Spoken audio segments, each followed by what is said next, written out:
I was 43 years old when I learned that love doesn't always survive a flatline.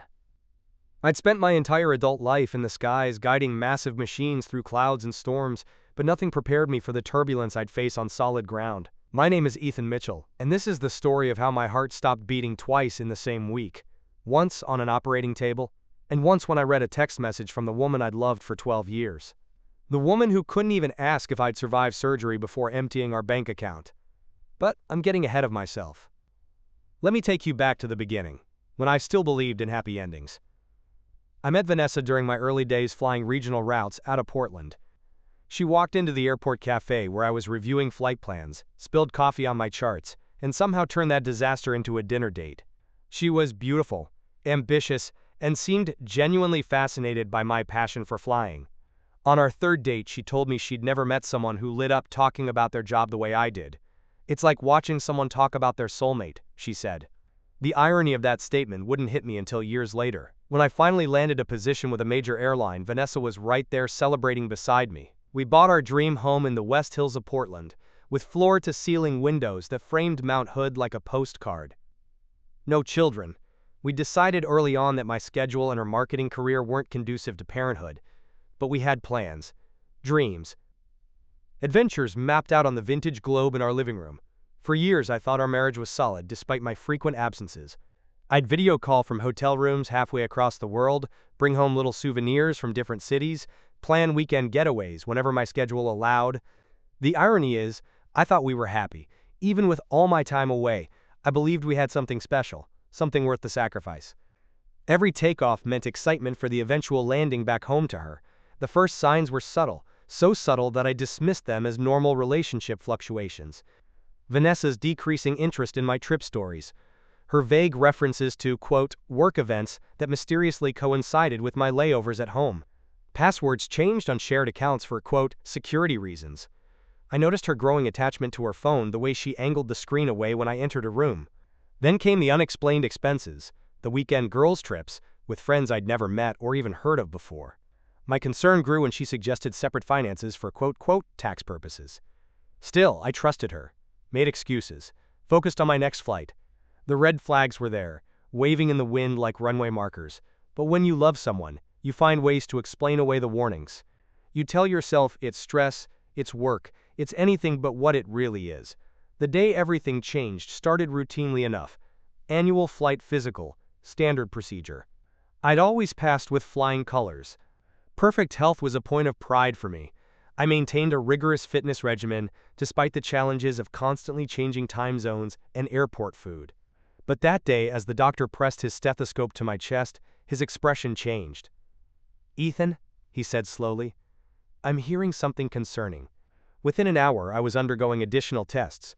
By afternoon, I was being prepped for emergency surgery. Congenital heart defect, they said. Something I'd been born with that had gone undetected for 43 years, like a ticking time bomb in my chest. As they wheeled me toward the operating room, I texted Vanessa, "Emergency heart surgery, love you." The anesthesia took hold before I could see if she replied. I woke up 2 days later in recovery. The surgeon told me I was lucky. The procedure had gone well, but if I hadn't come in that day, I might not have survived the week. As the fog of anesthesia lifted, I reached for my phone on the bedside table. One notification, a bank alert.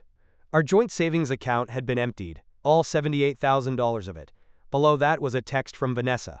"I deserve this after everything I've done for you." That's it. No inquiry about my condition. No hospital visit. Nothing but those cold words. The nurse mentioned that no one had called to check on me.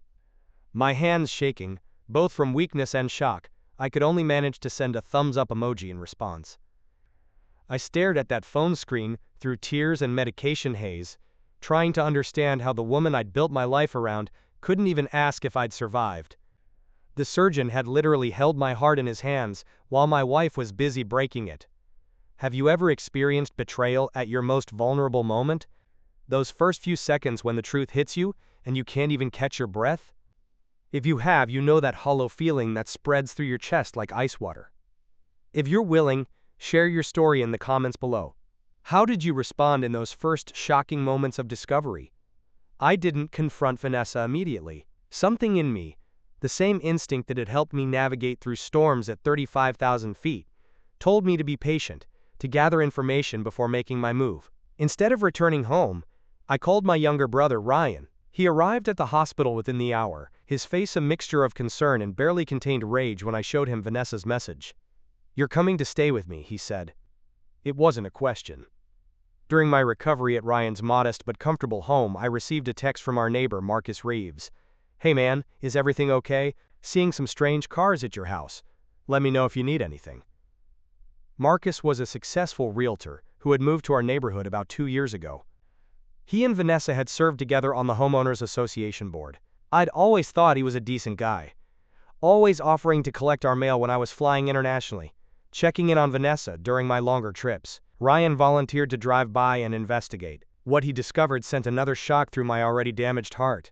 A dinner party in full swing, with Vanessa laughing in a dress I'd never seen before, and Marcus standing beside her, his arm casually draped around her waist, not as a neighbor concerned about strange cars, but as something much more intimate. Olivia, Ryan's daughter and a second-year law student, became my unexpected ally in uncovering the truth. Through her internship at a local bank, she helped me trace financial records that painted a devastating picture. Vanessa had been maintaining a hidden account for over a year with regular deposits. The deposits aligned perfectly with my flight schedule, money moving while I was in the air, thousands of miles away. Dominique Torres, the sharp-minded attorney Olivia connected me with, helped me understand the full scope of the betrayal. This wasn't a sudden decision. Vanessa and Marcus had been planning this for months, possibly years. While I was crossing time zones thinking about coming home to her, she was counting down to the moment she could leave me behind. The betrayal wasn't just the affair or the money, it was the calculated patience of it. 12 years of marriage reduced to a cold transaction, waiting for the perfect moment to cash out. What hurt most was realizing that if I hadn't had that heart issue detected during my physical, I might have continued living in blissful ignorance, loving someone who had stopped loving me long ago. Or perhaps never truly loved me at all. I struggled with that question during the long nights of my recovery. Had it all been a performance? 12 years of I love yous and anniversary celebrations and quiet moments watching the sunset over Mount Hood from our deck. Had they meant anything to her? Or had I just been a convenient provider? A husband who was conveniently absent for days at a time. During those dark nights, when the pain in my chest seemed to come from grief rather than surgery, I found unexpected strength in the support of my family. Ryan, with his steady presence and quiet wisdom from years of counseling troubled teenagers. Olivia, with her fierce intelligence and determination to see justice served. They reminded me that while one relationship had been built on deception, others in my life were founded on something real and lasting. I won't pretend I didn't consider confronting Vanessa directly, showing up at the house with all my evidence and demanding answers. There were moments of rage that surprised me with their intensity, but Dominic advised patience and strategy over emotional catharsis. Let them think they've won, he counseled. The element of surprise is more valuable than momentary satisfaction. And so I waited, gathering evidence, building a case and healing, both physically and emotionally. Those weeks of recovery became a strange gift. For the first time since I'd earned my pilot's license, I was grounded for an extended period. Forced to sit still, to reflect, to process. I started seeing a therapist, something I'd never considered before. I relearned how to breathe, not just physically after surgery, but emotionally too. How to sit with pain without immediately looking for the nearest exit. I don't know about you, but I've always been someone who runs from difficult emotions, who buries myself in work, rather than facing what hurts. Have you ever found yourself forced to stop and feel everything you've been avoiding? It's terrifying, but there's something transformative about it too. When the day finally came to face Vanessa in court, I was ready. Not just legally, with the meticulous case Dominic had built, but emotionally as well. I could look at her across that courtroom and see her clearly for perhaps the first time. Not as the woman I'd idealized for 12 years, but as someone capable of profound selfishness and cruelty. The judge's ruling was decisive. All assets were frozen when Dominic presented evidence of Vanessa's exploitation of my medical emergency. The timing of the bank withdrawal, while I was unconscious after life-saving surgery, particularly disturbed the court. In the end, I retained the house, my retirement accounts, and the majority of our savings. Vanessa's affair with Marcus unraveled quickly under legal scrutiny. As it turned out, his wife in Seattle, a detail he'd conveniently never mentioned in our neighborhood, was equally surprised by the revelations in court. I took no pleasure in watching Vanessa leave the courtroom alone, Marcus nowhere to be seen. There's something profoundly sad about seeing someone you once loved reveal the worst parts of themselves. The victory felt hollow in many ways, but it was a necessary step toward closure. The house, once my dream home, now felt tainted by memories I couldn't escape. I sold it within months, buying a smaller place closer to Ryan and Olivia.